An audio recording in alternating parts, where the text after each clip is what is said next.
The resources are regenerative, maybe it's regeneration. Regeneration. We're on page 3 in this section right here.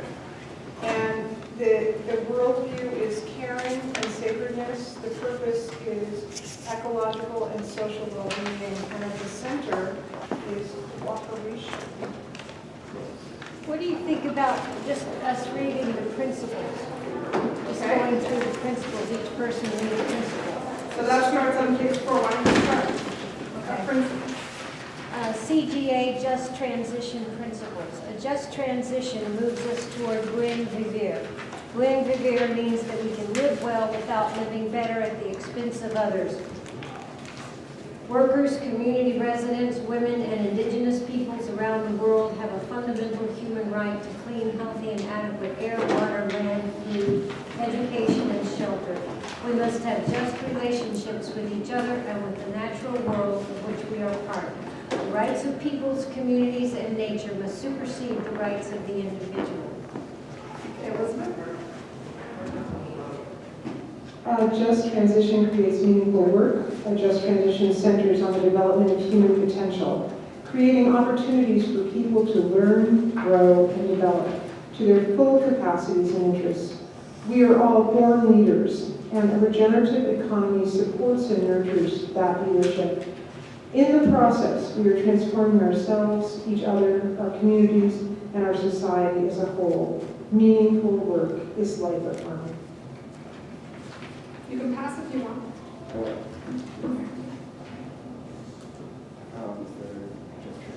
Page for meaningful work or self-determination.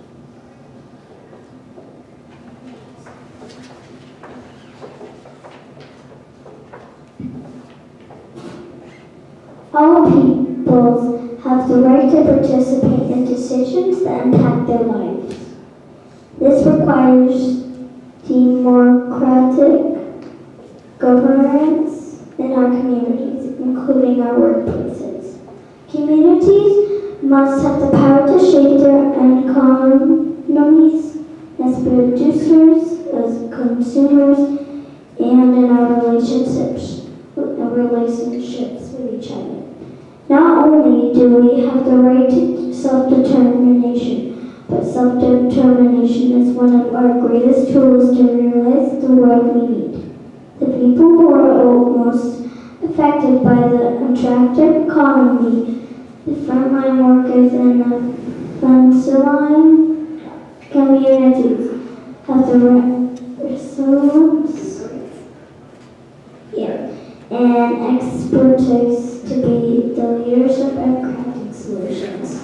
Very good. You're great. That's awesome. I'm not either.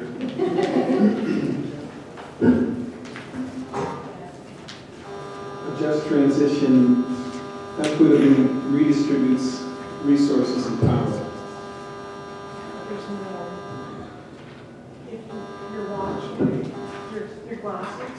Okay. Yeah. That's interesting. I didn't guess that. Okay. We must work to build new systems that are good for all people and not just a few. Just transition must actively work against and transform current and historic social inequities based on race, class, and gender, immigrant status, and other forms of oppression. Just transition fights to reclaim capital and resources for the regeneration of geographies and sectors of the economy where these inequities are most pervasive.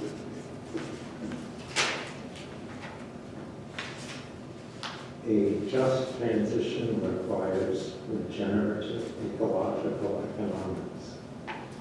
Just transition must advance ecological resilience, reduce resource consumption, restore biodiversity in traditional ways of life, and undermine extractive economies, including capitalism, that erodes the ecological basis of our collective well-being.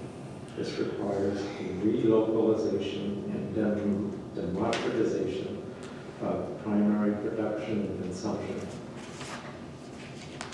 by building up local food systems, local clean energy, small-scale production that are sustainable economically and ecologically.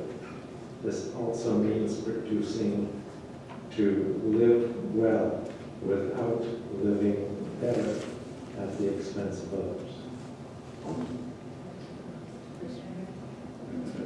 It was perfect for him. The just transition retains culture and tradition. Capitalism has forced many communities to sacrifice culture and tradition for economic survival. It has also defaced and destroyed land held as sacred. Just transition must create inclusionary spaces for all traditions and cultures, recognize them as integral to the health and vibrant economy. It should also make reparations for land that has been stolen and or destroyed by capitalism, colonialism, patriarchy, genocide, and slavery. A just transition embodies local, regional, national, and international solidarity. A just transition must be liberatory and transformative. The impact of the extractive economy knows no borders. We recognize the interconnectedness of our communities as well as our issues. Therefore, our solutions call for local, regional, national, and global solidarity that confronts imperialism and militarism. This is getting better and better. A just transition builds what we need now. We must build the world we need now.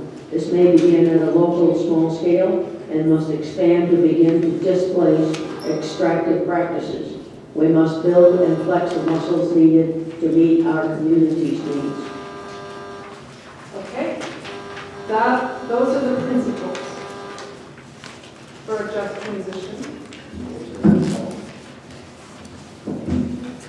Now maybe we could get some starting language for the resolution for the Vermont State House related to these principles. I'd suggest that maybe we start with 3 points, a 3-pronged resolution with the transportation, the agriculture, and there was one other thing that was right. Thank you, yes. Transportation. I think I was hopeful that we would start with the equity part of it. And I was just talking with Barbarina, who was here earlier, and within her nonprofit, she's focusing on 4 things. And at the end, she said, if equity and inclusion are the leading edge, then climate change will be sucked along in the backdrop of that. And so, yeah, so I think we need to start with a sentence about all of us. We're all in the same boat on this issue of climate change. So I don't know how to articulate that, but those are my thoughts. Let me just summarize what I think you said. And I think it's an important point. It gets to this question of justice. And the justice agenda, the just transition agenda, is one of the main drivers and one of the foundations for the Green New Deal. So what Elizabeth was talking about is that if we take equity and justice as the driver for this, the climate change issues will likely start to solve themselves. I mean, I think that's what I heard you say, that justice has got to be at the forefront of it, because that's what's going to drive the change. Is that? And I think it's partly, if we could include it as, it maybe say something like, climate change affects us all. Therefore, we realize the foundational importance or something like that of equity and social equity. And you could add another word or whatever the language is, I don't know, I'm so short-term memory. But, and period. And then in the next sentence, go into the 3-pronged ask. Well, we actually had an intervention from one of our climate strikers. Why don't you say what you said? Another really important part of this is Militarism. Yeah. yes. Oh, no. Okay. Militarism. So that would be the fourth prong. I didn't give them. Now, Vermont isn't as big a military economy as some states are, but with the F-35 issue coming to Burlington and nuclear missiles possibly being based there, we could look at how would that money be spent better on things that we want and need for the state of Vermont. Is that so? It's a four prongs, yes. So let me just read back and then I'll call you. If equity and inclusion are the leading edge of the legislation, then climate change will start to be solved. Climate change affects us all, therefore we realize the foundational importance of social equity and justice. I would start with that last sentence and just forget all the other stuff. But I am the maitress of cutting. That's what we need, to push 14 pages to 2 pages. Okay, climate change affects us all, therefore we realize the foundational importance of social equity and justice. Yes. Okay. And did you have something you wanted to add? I was just asking one question. Yes, Lee. Maybe we could add that climate change affects us all, but not equally. Your glasses are, okay, right. Sorry. Hi. Yeah. So maybe we could add that climate change affects us all, but not affecting everyone equally. Like there's this part on page 4 of the federal Green New Deal resolution that says, whereas climate change, pollution, and environmental destruction have exacerbated systemic racial, regional, social, environmental, and economic injustices by disproportionately affecting, and it has a list of frontline and vulnerable communities. So talking about that, how it unites everyone, but the impacts are unequal. Right, I guess that my thoughts are that we can maybe go into that a little bit later on, but start with the fact, I think that there's something to be said politically for getting people to understand that we're all in the same boat together, and that that's what the opening line should be without getting into the weeds too much, and then we can bring that back up in a later paragraph. I think it's hugely important. Right now, I would say climate change affects us all, but the impacts are not equal. Therefore, we realize the foundational importance of social equity. That would be great. That sort of captures both ideas without watering down. We'll allow those 4 words or silence. Okay, we've got to start back here. I just have a question. Somebody's putting a watch to the microphone. Can we have the microphone and I'll just pass it to you? Yeah, keep only one eye at a time. Am I that hard to hear? Well, everybody needs to speak in the Okay, well, I wish everybody would speak in the microphone because I can't hear half of it. That's basically why I raised my hand. If people could speak into it, I'd love to hear what's going on. She wants people to speak into the microphone because she can't hear. So we're trying to get people to speak into the microphones. Just keep your watches away from them. Also, just turn them off when you're not using And turn them off when you're not using them, okay? Yeah, speak into a microphone, grab it. I think the second line should be that Vermont has an outsized footprint comparatively, and because of this, it is our responsibility and moral duty to act swiftly in reducing our emissions. And then probably the third line for you would be, beyond reducing our emissions, we need to, given this footprint with its already massive costs imposed on the lowest income Vermonters, we need to work on programs to redistribute wealth effectively. Great. Make sure I have that clarification.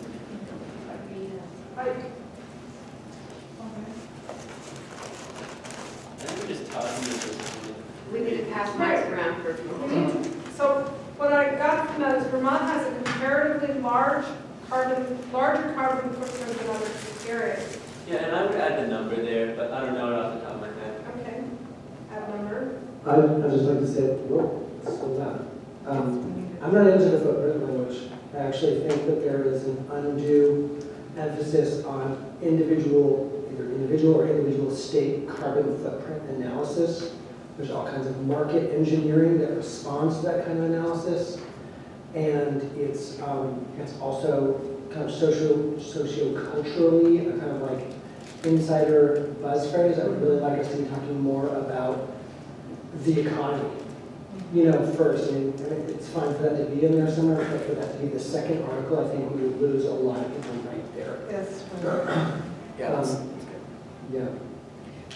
Well, I understand your concern about the term carbon footprint, because I agree that that is a bit of insider jargon. Most people wouldn't know what that means.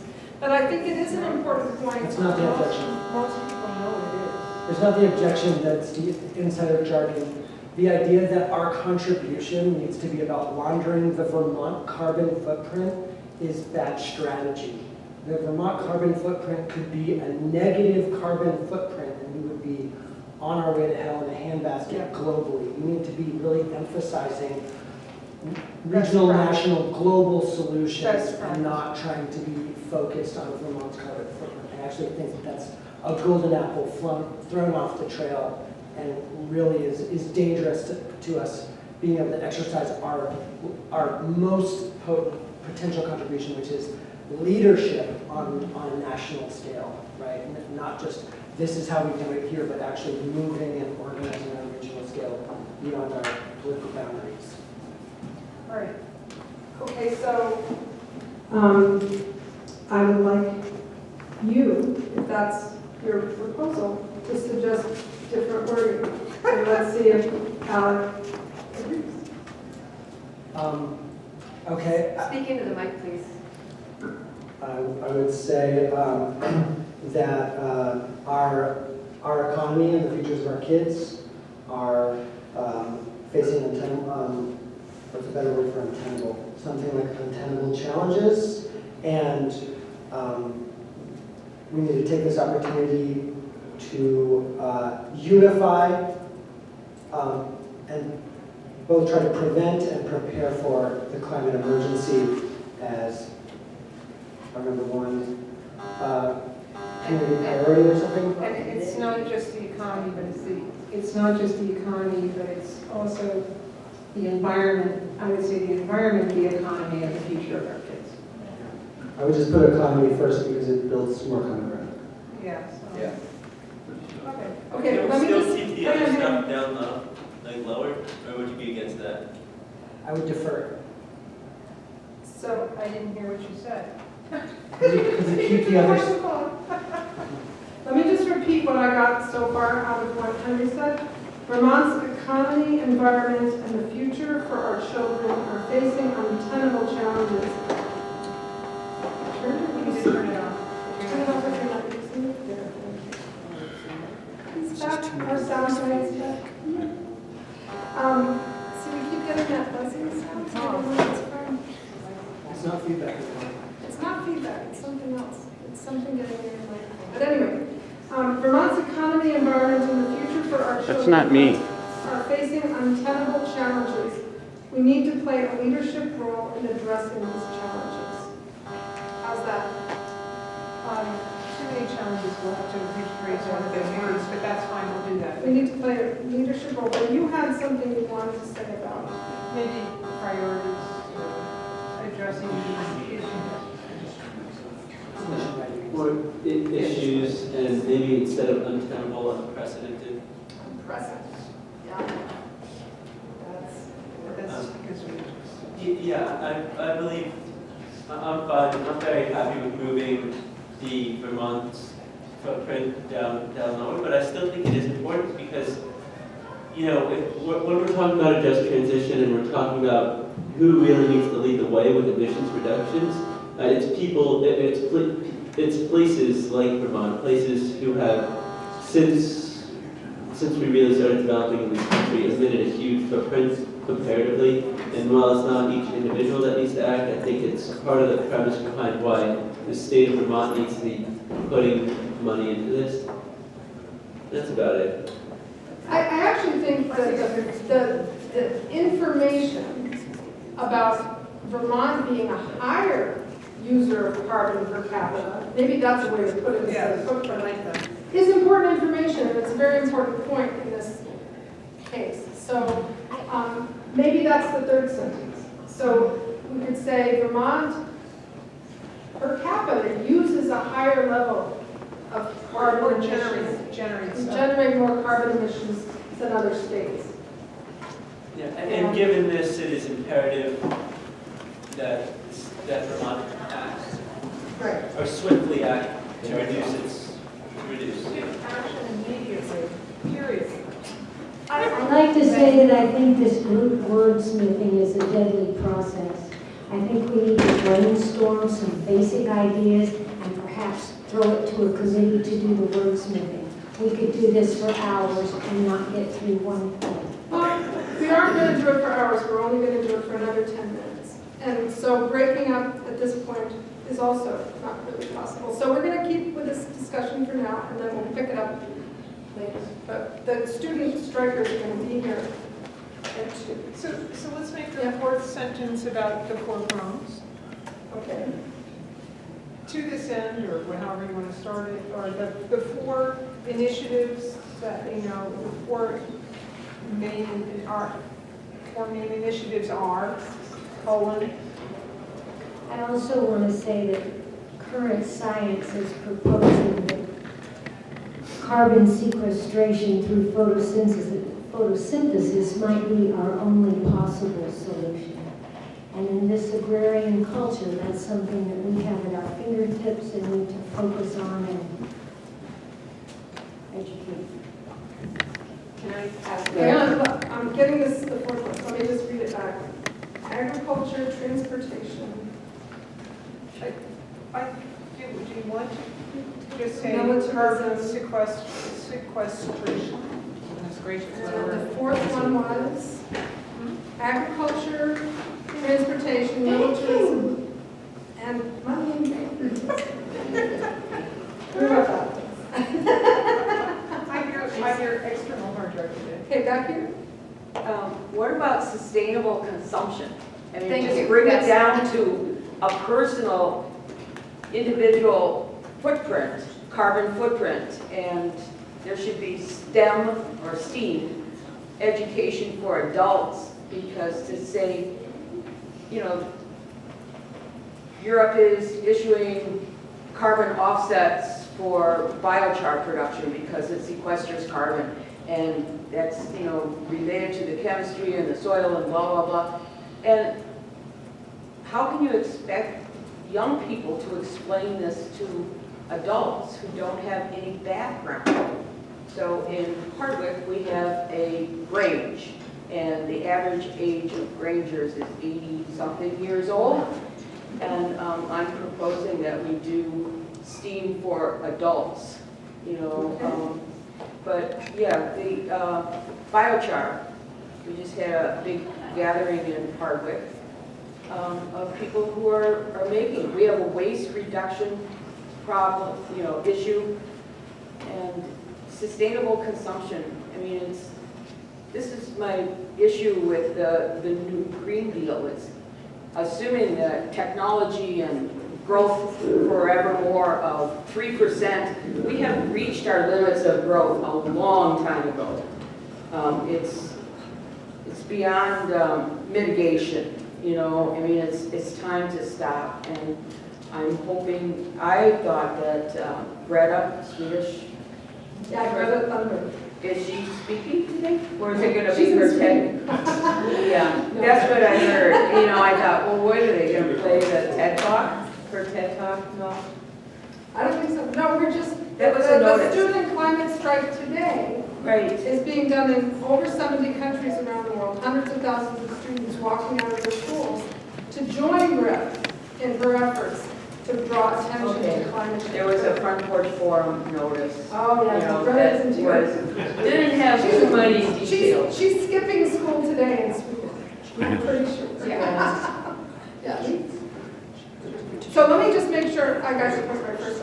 Sustainable consumption, that we need to educate adults about their own personal individual carbon emissions and the ways in which they can reduce Our. This about the would ways in which include everybody. we can reduce our own impacts.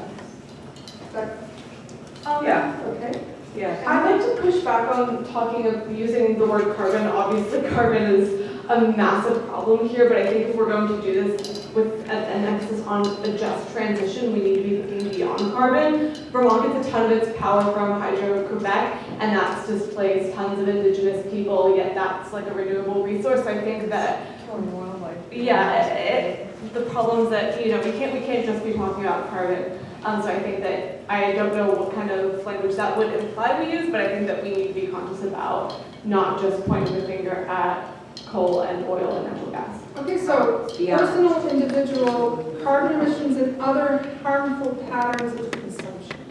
Greenhouse Or gas. against the environment. Not just greenhouse gas, but maybe greenhouse gases. Yes. I think we got some Henry, and then, I've had my hand up. oh, she's got her hand, sorry. So I guess my question is, we're talking about the types of carbon or consumption, but I also want to talk about the quantity, the volume of consumption, because if we're just trying to replace renewable energy replace oil for renewable energy so that we can continue doing it at the amount that we're doing, I think that we're already overusing and over-consuming. So I'm hoping that that kind of language is in there and it's achievable. I mean, in our household, we live off-grid, we're using 15% of the amount of energy that a similar household is using. And it's not that hard to do, and those technologies are out there. And I think that needs to be addressed. We need to use less, we can use less. We're in a consumptive society. Everybody wants everything today, and we don't. There's ways that we can work around that. Yeah, so the quantity and quality of consumption needs to be addressed. Excellent point. I don't want to lose track of Henry. Leaf had his hand up, and then Henry. This young man back here. And then, oh, okay. I wanted to defer my turn to my friend over here. Yeah. So, What's your name? Liam, Hi, Liam. Welcome. We're happy to hear what you have to say.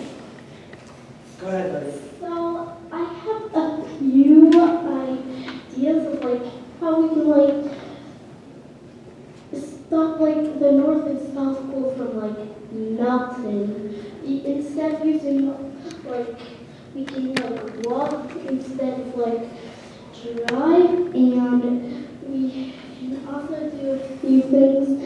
And it will help our environment, just not stopping the North and South Pole from melting. We can use metal straws and reuse them and donate them, and paper straws so we can just recycle them.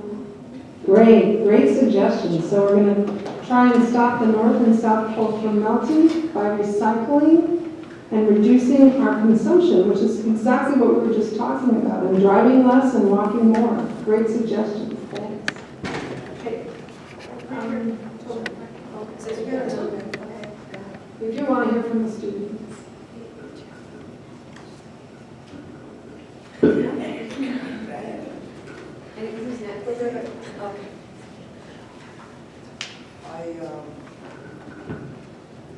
Here goes. I'm gonna ask this at the risk of sounding stupid or whatever, but the reason I think that nothing has changed is because the higher ups or the people with the money, they don't want it to change. So what am I missing here? I mean, we've got what percent, 1% that's got the money, all the money, most of the money, and they don't want to change from gas or fossil fuels or whatever. It's money. It's more and more and more money. What about the other 99% of us? Where is the rest of this room that should be here? How are we not reaching them? I mean, 70, how much? No, 99%. Great, well, thank you. I don't understand how to reach all the other people. Because this should be changed. It's been going on for countless years. Your point is very important, and that's actually why the fourth prong of what we're talking about for Vermont is money and banking. Because the money and banking systems are what create the 1%. And so by changing the money and banking systems, we can change some of the drivers of both the inequity and the runaway inequality that we're seeing in our country, and climate change, because that same monetary system drives the growth imperative, which is what makes everybody want to grow, grow, grow, consume, consume, consume. We live on an infinite planet, according to the people that advocate for unlimited growth. We can't keep pretending that that's the case. Now, in terms of this group, hey Grace, welcome. This group is a multi-stakeholder group, a relatively small group. We weren't trying necessarily to fill this room today, it was just the room we had reserved. So we weren't necessarily recruiting hundreds of people to come. We were welcoming the students who came because we had a warm dry room on a rainy day when they were planning a protest. But in terms of building the movement, the Sunrise Movement is working on that, and that's what Leahy and Emily were talking about before with the town meetings coming up in April. And the student climate strike is working on that. They have, 70 countries and hundreds of thousands of students participating today. So there's a lot of different pieces to the puzzle, and what we're trying to accomplish with this particular piece is to have a reasonable dialogue amongst people that don't necessarily always see eye to eye. We had a very good discussion this morning, partially because we didn't all agree on one particular thing. And so we'd love to encourage all of you that are here to continue to come to our meetings. If you have signed the sign-in sheet over here, you will get notices of the meetings, and you can come. The next meeting will be in Middlebury. Date to be determined, place to be determined, but we will let you know. And the meeting after that, we're planning at UVM in Burlington. And then I believe we'll have a final, some kind of meeting here in early June, because Lieutenant Governor Zuckerman has agreed to meet with us and learn about what we've come up with as a group for a Vermont Green New Deal. Madam Chairman? Yes. Just quickly, I had to go to a doctor's appointment. I wanted to say about the article about individual consumption, etc. The research does not bear that out. When we're talking about the 1% haves, that's what they want to hear. Oh yeah, don't talk to other people. Just eat the right things in your kitchen and just be quiet and it'll all go away. That is antithetical to a meaningful response to the emergency. All right? Individual consumer solutions could not be farther from effective, and the research does prove that out. There's a global research project called Drawdown, as well as a bunch of other research projects that are very clear. Only large industrial scale or larger responses to climate change on economic and other levels are going to be a meaningful response. So I am opposed to there being the language of individual consumerism anywhere in the product for this group. Your objection is registered. Thank you. I'll see you guys in a little bit. Grace. And then I'll come back. Thank you. When I know that other people have mentioned agriculture, but I'm going to add another emphasis on that, and there are some very cheap and effective ways for us to begin to address the problem of not just carbon, but other greenhouse gases such as methane and especially nitrous oxide, that are the main contributors of the food system in agriculture to climate change. And also, that we can't, even if we stopped all carbon emissions tomorrow, we're still going to be in deep doo-doo unless we also cool the climate by keeping the soil covered and building the soil carbon sponge, which many of us have been learning and talking about in the past few years, and are very excited about the potential of not just saving the climate, but also improving the quality of our food and cleaning the water, on and on and on. So I would really put a lot of emphasis on that, and it would not be a big deal for us to think about some form of compensation for farmers and other land managers who could provide those kinds of ecosystem services that would improve things dramatically, much more quickly than any technological fix and much more easily than a big political battle over Green New Deal and more public expenditures, et cetera, et cetera. So that's my piece. Thanks. All right, I am going to note the time. It's now 2:05. And I know I heard from a lot of people that to really support the students today, they wanted to join them. Do you have something last before you go to stop? Oh, sorry, that's right, I did say. It's kind of like Williams, that I think that we should all, the people that are littering, I'm not calling any names because it's not nice, but the people that are littering, I think they should stop.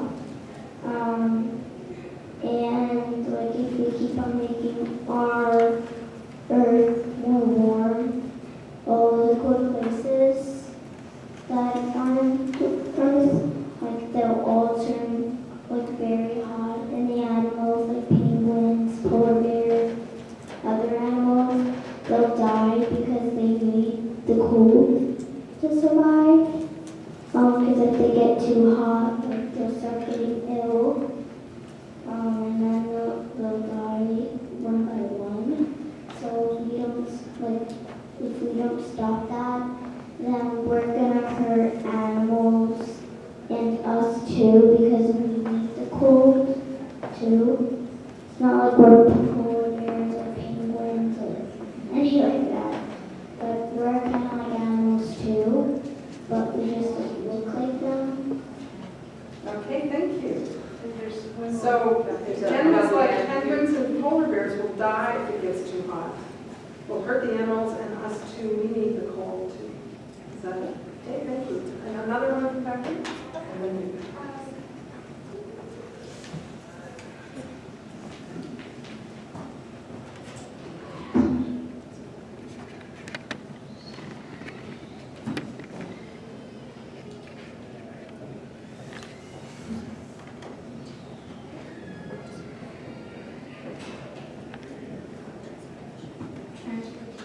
Transportation is the second leading source of greenhouse gas emissions. In the U.S., burning a single gallon of gasoline produces 20 pounds of CO2, but it doesn't have to be that way. Right on. And you get a yellow sheet here. So I missed the statistic. Transportation is the second leading source of emissions in the U.S. 1 pound, what was this? 20 pounds. 20 pounds of CO2 for 1 gallon of fossil fuels? Is that what you said? Yes. Okay, great. Pretty close.